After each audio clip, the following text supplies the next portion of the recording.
How can anyone defend the horrific Hamas terror attack on innocent Israeli citizens is beyond me. And yet, we've got supporters of such savagery taking to the streets and moving motions in Parliament. And today even saw 400 people attend a mosque to commemorate the death of Hezbollah martyrs who were killed while attacking Israelis. Make no mistake, the people there were supporting terrorists who killed innocent people simply because they were Jewish, and they're called as martyrs. The intolerant seem to be clinging to ancient grievances in a country that has only provided them with opportunity. And incredibly, this tiny minority have prevailed in reducing the rights of others to condemn their behaviour or to protest against their protests. That happened last week when Jewish people were told to stay away from the Sydney Opera House. And the police said those limits are there for their own safety. If I've got to ask, why are the rest of us expected to accept a threatening and violent minority in our usually peaceful country?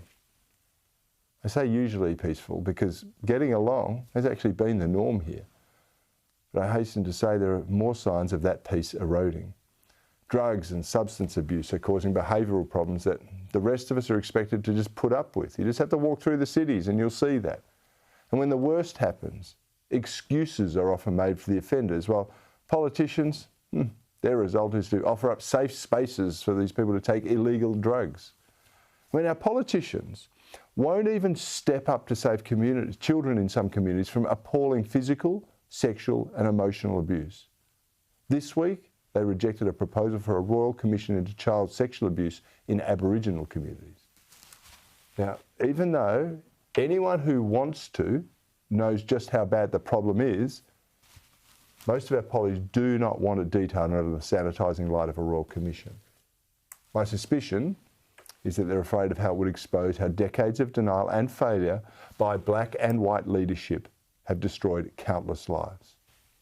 Instead, don't worry about it. We'll just keep throwing good money after bad, feeding the appetite of the profiteers and those who want something for nothing.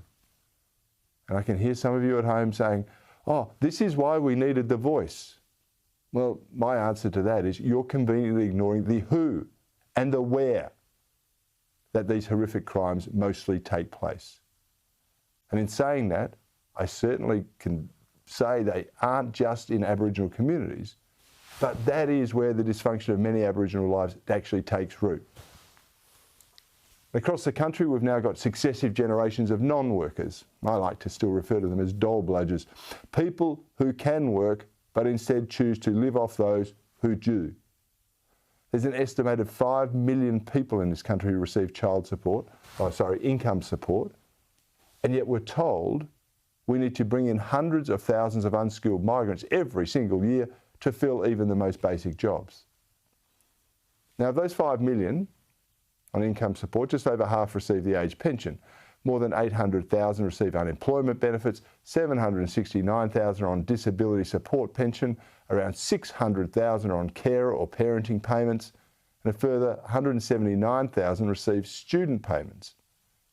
Now, I'm the first person to accept that some of these people simply cannot work. But I still cannot comprehend how we have to bring in unskilled migrants to fill jobs that some of these more than 5 million Aussies cannot or will not do.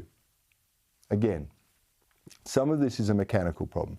The disincentives to take up paid work, particularly for our retirees, I have to say, are very strong.